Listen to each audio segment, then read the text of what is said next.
Now that I've played Demon Slayer for almost 2 weeks now, I can confidently say that Demon Slayer Hinokami Chronicles is lacking in so many areas. Why? Let's get into it right now. This is not a scripted video. I'm talking right up the dome. So, without further ado, let's start off with the story mode. The story mode is, oh my goodness, it is so slow and boring, bro.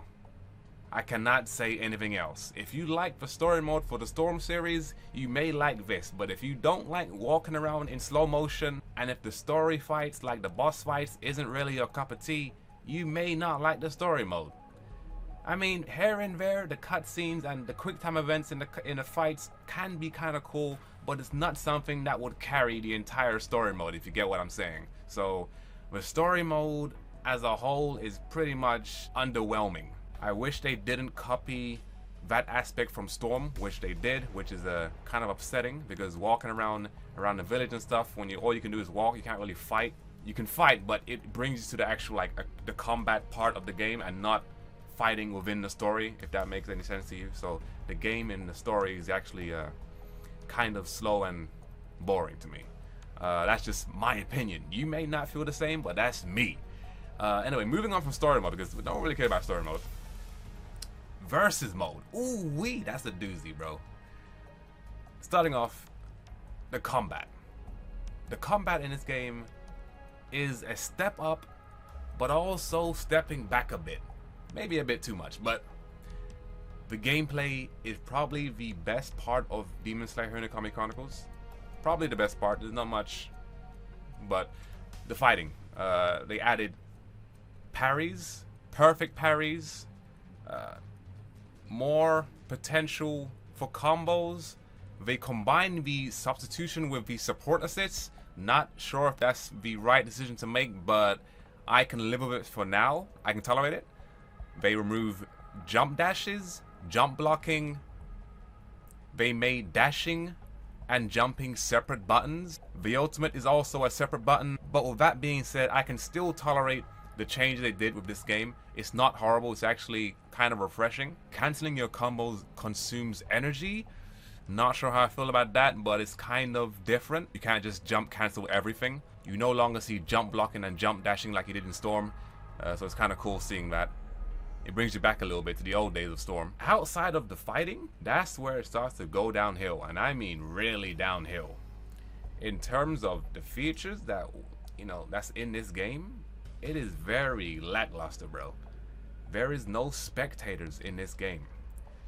CC2 has been making how many Storms? Storm 1, Storm 2, Storm Generations, Storm 3, Storm Revolution, Storm 4, what, 6 Naruto Storm games? And every game, it has like a small update to further increase and just polish the game to make it that much better. But you know what these do, they kind of go back one step every time to make a new game. But this time they went right back to square one, just so they can milk Demon Slayer for part 2 and part 3, maybe even part 4. Yo, Demon Slayer Hinokami Chronicles is gonna get a part 2 and 3, Revolution and Gen, based off what I'm seeing from this game, bro. No endless. How is it no endless? How is it no endless in this game? You'd think they would have learned from the past mistakes, bro. No endless? No tournament mode, bro. No tournaments. Most of my time spent playing the Storm games was all in endless and tournament mode. That just shows you how powerful those modes are. They bring the players and the community together so much just based off those 2 modes. But now that stripped, it's like everyone is like Ghost. Hardly anything in online besides regular player match and a rank match. Oh, to make things worse, you can't even choose your character when the game starts. You gotta choose that shit from the beginning. Right back when you're choosing which mode you want to play, you gotta choose it right there. So I'm not sure if that's a good, I mean, if you want to get into the match faster, yes, but if you feel like changing your characters, you gotta go right back to the online menu. Oh, oof, that's not, that ain't it, chief, that ain't it. The maps, the arenas, the stages, they are a bit too small for my liking, bro. I'm just saying, like, coming from a Storm, a Storm background, The maps were huge. You didn't really get to hit the sides as much. I mean, sometimes they were because you have the small maps every now and then, but you did have the large maps to choose from as well. So you can choose what you want to do. In this game, you're more or less always in a small ass map. So whenever you're backed into a corner, the person that's attacking can sometimes drop the combo because the invisible barrier or something's in the way. So that kind of gets in the way and it kind of annoys me. So the map design, or the size, the design is actually kind of cool, but the map size is not it. So the versus mode is pretty lackluster, bare bone. I hope they do something soon. They may not do anything and just hold out for the next game, which I hope not, because oof, right now the game ain't looking too bright. The visuals of the game are top notch, really good. Of course, C2 is really good with the artwork, so no surprise there. The animation is also really amazing, really good. I'd probably say it's probably one of the best they've done so far. And I'm playing it on PS5, so it's that much better. However, there is a catch. When this game came out, currently right now, and it is October 26th, there is no 60 FPS in this game. Can you believe it? This is practically Storm 5. I lied, this is not Storm 5. They took too much steps back. This is like a polished Storm 2.5. Why is there no 60 FPS in this game, bro? Shit don't make no damn sense. How? 30 FPS in 2021 for a fighting game is pretty much unacceptable for a fighting game. Even if it's an arena fighter, still a fighting game. And yes, there is a 60 FPS coming out soon, but I would have much preferred them to delay the game than release it in an unfinished state. Because PC gets 60 FPS, why not PS5? PS5 is, I'm sure PS5 is completely capable of having a higher frame rate. PS4, I don't know, but PS5, yes. It doesn't stop there. Oh no. If you thought that was bad, it gets worse. The online servers, bro. Oof. Oh no. What have you done? I ain't ever seen this shit in Storm. This game would sometimes make your character move on his own. Like, someone's soul takes over my character, bro, and starts playing for me. I didn't choose this. Who did this? Who chose this, bro? Now, if this don't get fixed, I think I might call it a day for this game, bro. Because that shit, ooh. It makes it look like your controller died when it didn't really die. Bro, I don't even know. So, the servers, the input lag in the game for the online is pretty shitty sometimes, depending on who you're fighting and where they're from. But the input lag in the controller, man, you be pressing jump and they jump like 2 seconds, bro. How? It's 2021, bro. And I think if it was 60 FPS, you know, I feel like there'd be less delay and better, you know, controller input. But, you know, CC likes to have visuals up there and not so much on the performance side. Oh, hold on. We ain't finished yet. How did I forget this? We are lacking in so many characters, bro. Hold on, you know what? Hold on. If we remove all of the duplicate characters, we only have 12. 12 characters to choose from, bro. That ain't good. That ain't looking good. Especially when each character has their own power level.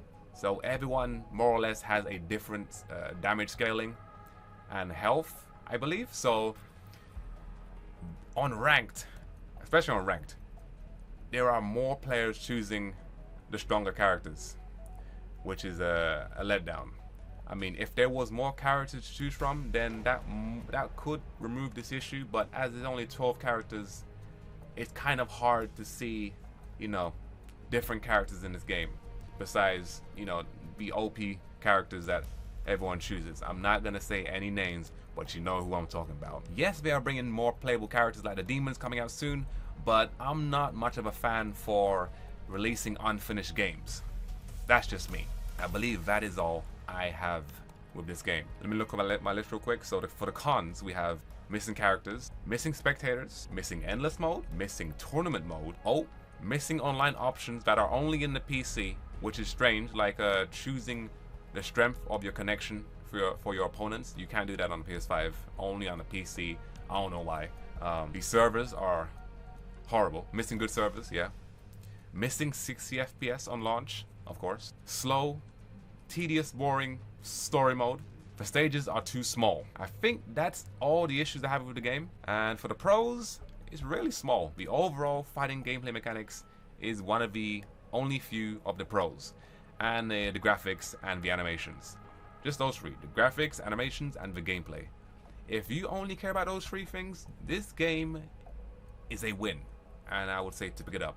But if it's not, and you want the story mode to carry you for a bit, and you want more features in the online, then maybe I'd say to wait and not buy this full price. You might want to sit back and wait for a sale or some kind of discount, bro, because this right now this game is looking like it's gonna die real soon, bro. And I'm not even gonna lie, like I'm in the honeymoon phase, but I can already feel something's tingling in the back of my head, bro. Like my spider senses is tingling, bro.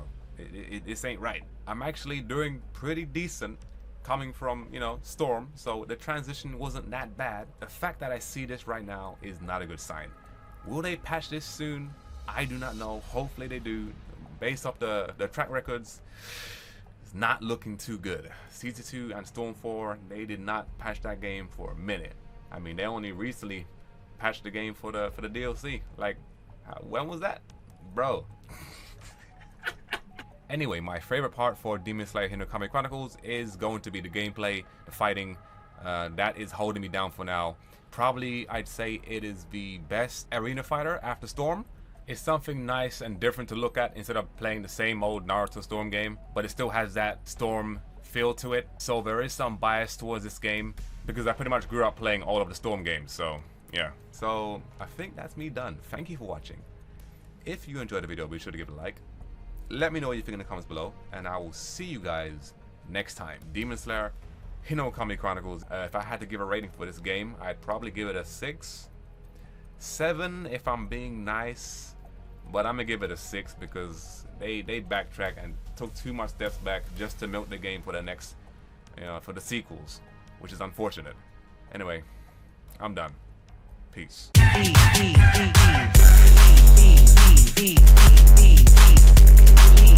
Beat.